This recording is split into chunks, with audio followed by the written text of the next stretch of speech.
Welcome back to another one. Side spin, back spin, top spin, any spin. We all use it. Some of us know how to use it more than others, but it can get you into trouble, it can get you out of trouble. In this episode, I'm actually going to just play 3 of the same shots using different side spin on the white ball and show you the difference after contact with the object ball, how the white actually travels. Now, it all does make a difference too if I'm playing a harder shot or a softer shot. So all these shots at the moment will be roughly about the same pace, sort of medium. All right, so we'll start off with this one. So I'll just play this object ball and I'm going to play a plain ball in the middle of the white and see what it does. There it is. All right, so it finishes about here. So if I set this up again, white ball, object ball. Now what happens if I play top spin? Same shot, same power.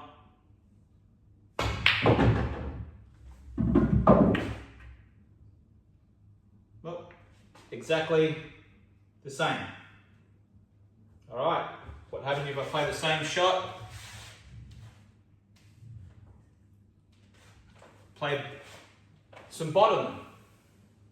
So I won't play stun, I'll just play bottom, just a little bit of bottom, play the same shot. Big difference. You can see there that pretty much top was almost the same as playing ball. So, and playing bottom, you saw the white ball actually arc this way and square up. Big difference. All right, so now if I actually play the same shot again, play top, but this time play it a little bit harder,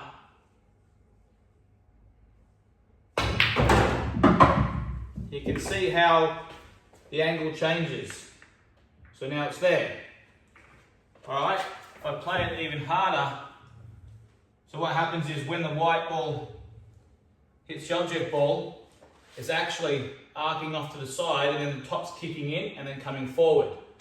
So now if I play the same shot and hit it harder, you may even see it sort of come out wider and then hit the cushion 1, 2, and then hit somewhere up here and then maybe even come somewhere along here.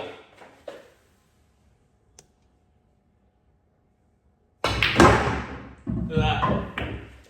Now, how good was that? So I thought it'd hit here and hit here because of that arc. So you can see by adding a bit more power how it actually changes just about everything. So when you're playing these shots, you want to just sort of try and keep it at a nice pace, and you will get that consistent shot and that consistent finish every single time, like what I did before. So again, if I play this natural, we know that it's going to go off 1, 2, 3, it's going to end up around here. We know that. So what happens now if I play some right hand side?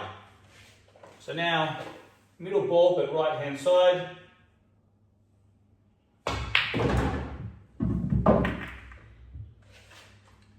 Come around the angles a bit harder, and now I'm up over here. So now if I play that same shot again, and let's play now left hand side, what's going to happen? Whoops. That's what happens. Let's try that again. Left hand side. Look at that.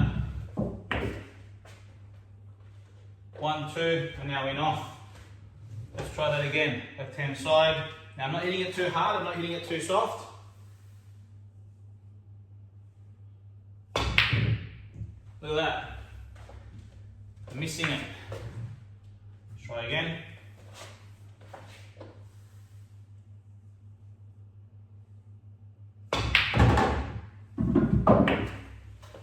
So how good's that? That's 2 in a row.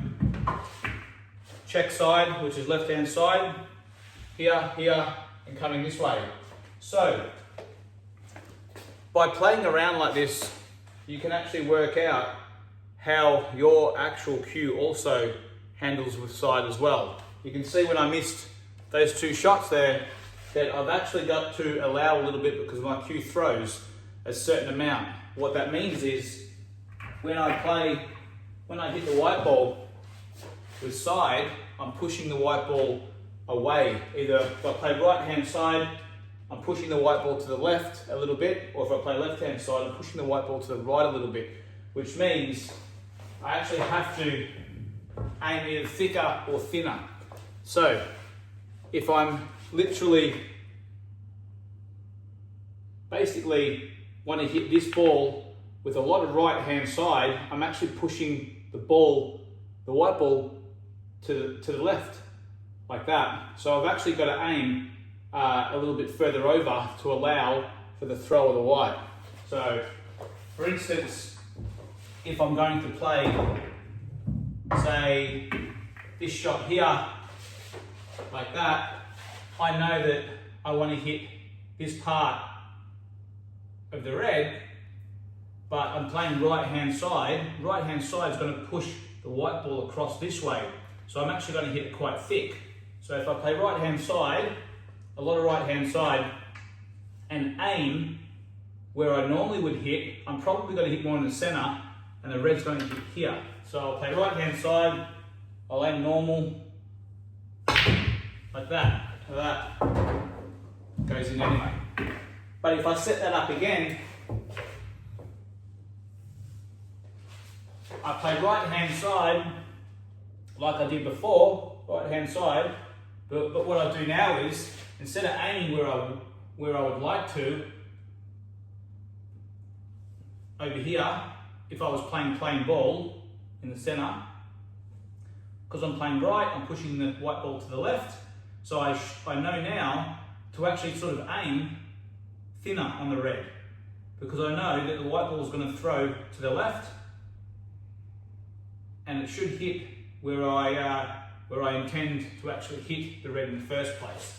So right hand side, instead of aiming there, I'm actually going to aim over a little bit, and that should allow for it. Like that. So have a play around with your cue and play certain shots, and you can actually see, play soft, medium and hard, and you can see whether your cue throws a lot or doesn't throw much at all. Some cues don't actually throw too much at all. A lot of the 9-ball cues actually don't throw, which is quite amazing. There's a reason behind it. I'm not going to get into that, but yeah, I hope you found this fascinating. I will do a few more examples. Here they are. Here's another one I think everyone should actually try, regardless of your level. It will keep you, pretty much keep you in good stead. So, yellow ball or object ball on the dot here, and you want to mark the white ball, so you're putting it in the exact same spot all the time. So it's roughly in line with the center, just out a little bit. Alright, so I can pretty much, you should be able to literally get anywhere you want on this table off this one shot. It all depends on how hard you hit the ball, how soft, what side you use. So let's start with let's get to the 8 ball from here. How would I do that? Well, pretty simple. I can literally just roll up to it, and the white ball should actually come off roughly around about there. Or we can stun into it, come off the rail, and then land onto it. So, if I want to come off the side here, obviously just got to find the 90-degree angle, the stun angle. So I know I'm going to hit here. So now if I knock it in there, I should hit here with stun.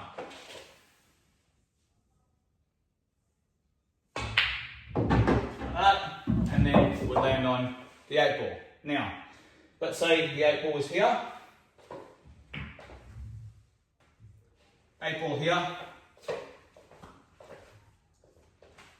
If we want to either land on the 8 ball or go into it, we can now come off the top, and we should be able to come and knock the 8 ball out this way, just by playing top, like that. If we want to do something a little bit different, the 8 ball's there, you can try and stun into it, but it means we need the stuns here, which means we're going to have to screw back off it to actually knock this out, which is quite a hard shot because it's too far up here. So what we want to do is, let's just say, what if the 8 ball was on this side? How would we get the white ball from here to over here? We could go 1, 2, up the table and back down, or we can play a stun shot a bit harder or a little bit lower, come into the rail here and come across this way. So that's one shot, but how do we get on this side? So let's play this shot first. I'm going to knock it in, stun across towards the 8 ball. So stun, there it is there. All right, how do we go from here to here? It's the same thing. So we play bottom, but now we put right hand side. And what the right hand side is going to do is actually going to flick the white ball this way and come back on that line. So again, flick. So now bottom right. There it is. And now we're back on this side. If I back this side off a little bit, then we'll obviously come further down the rail. So I'll back the side off a little bit. There it is. That wasn't too much. I can do it a little bit more.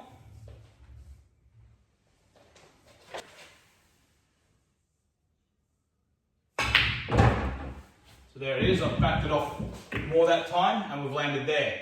So before I put too much on and it went this way, but you can see this shot will not work though if you hit it too hard. So a shot like this has to be done soft to medium pace or power. If you do it too hard, you're basically going to hit here and not give any time for the spin to react off the cushion or off the cloth.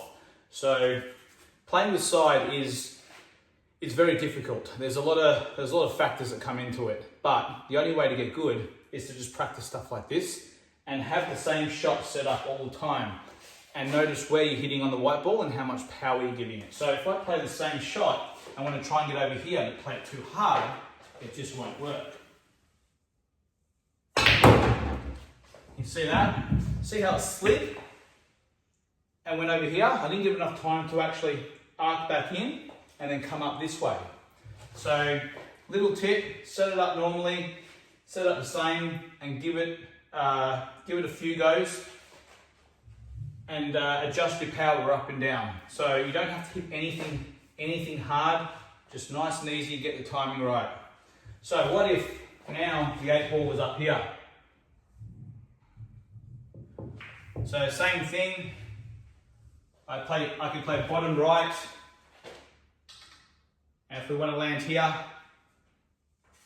just got to get the power right.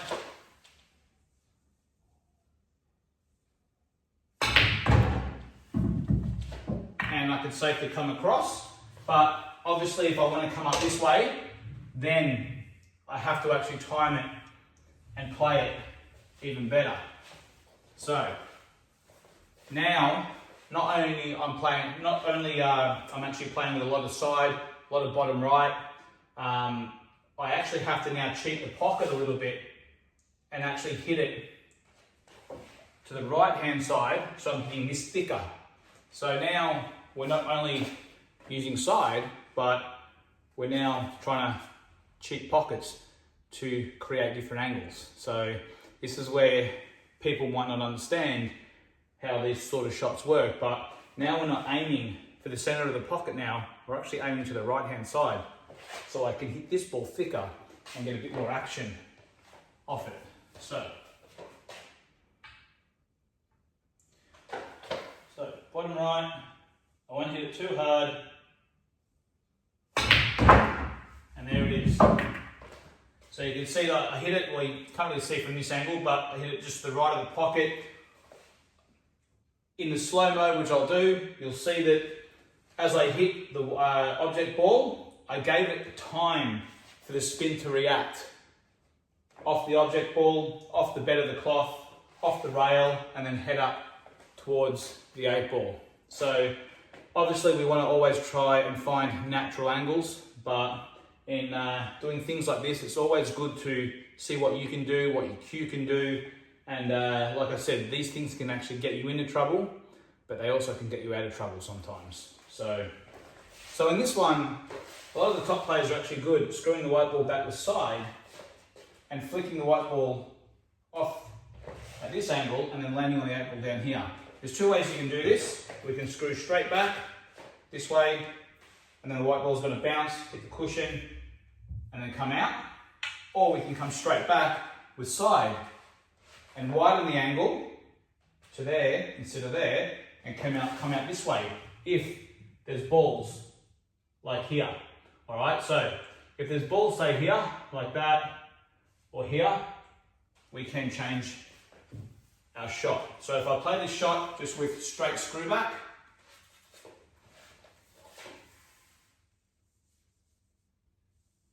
so there you have it, and then now I can knock it in. So now, if I play the same shot, come back here, but play the side, right hand side, so I get a little flick off the rail. I don't need to hit it as hard though, because we're not going from here to here and out. We're actually going from here, and we're just flicking it over, changing the angle. So bottom right,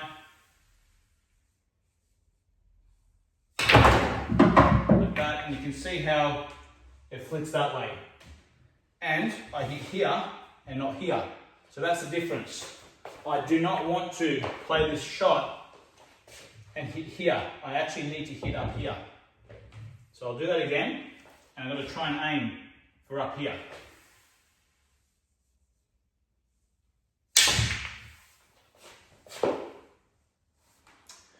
You should chalk your cue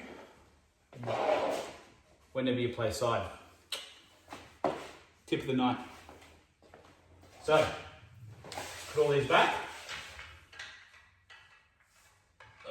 Something like that. Alright, so again, let's remember to chalk our cue. Done.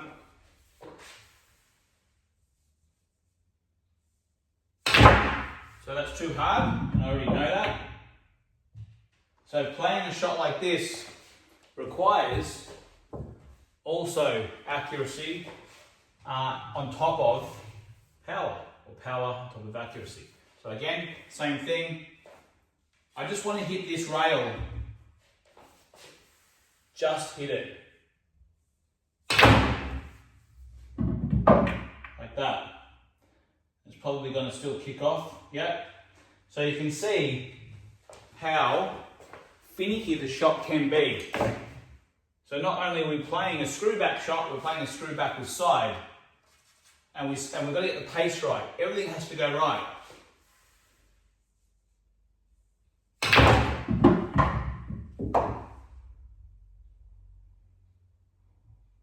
And there. So you can see I actually get better after I play a few more. So these are a great way to work out, again, how your cue is, how the table's playing. It will improve the way you play the game and the way you see shots and the way you land on balls dramatically, just if you do little drills like this. Hope you enjoyed this. As always, thanks for liking, sharing, subscribing, and I'll see you on the next one. Cheers.